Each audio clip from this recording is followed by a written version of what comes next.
It's kind of interesting. So if the Bears and the Patriots take a first-round quarterback in this draft, which they likely will, it'll be the second time in 4 drafts that both of them have done that. It's only happened 6 times so far in NFL history.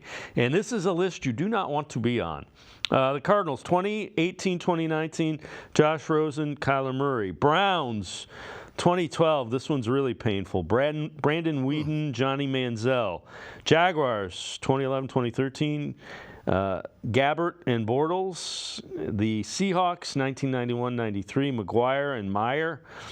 The Vikings in 2011 and 2014, Ponder and Bridgewater.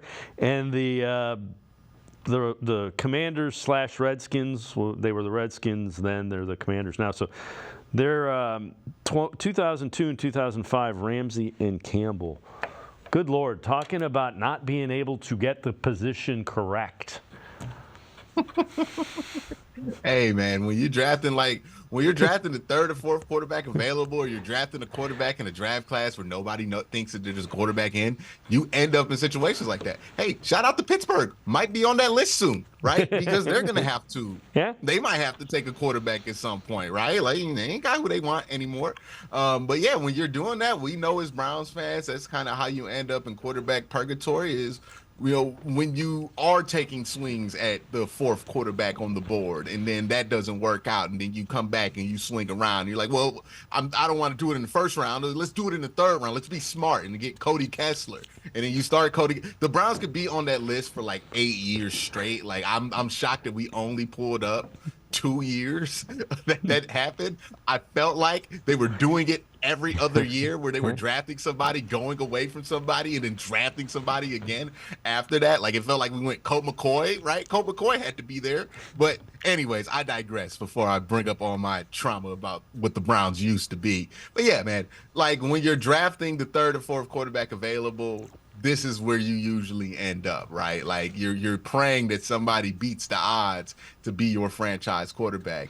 But unless that 3rd or 4th quarterback available is in one of the strongest quarterback classes in your recent memory, then you better off just not taking them. Yeah, and some of it has to do with luck. I mean, the year Joe Burrow came out, there wasn't another.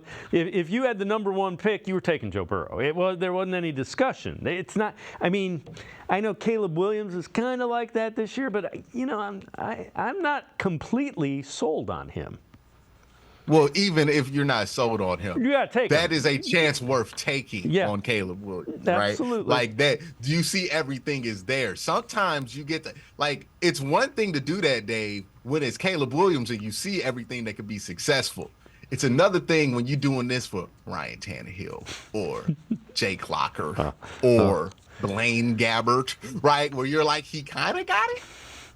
Like, that's where you don't want to be at. Right. And you know what? The position is so important. That's why people take chances like that.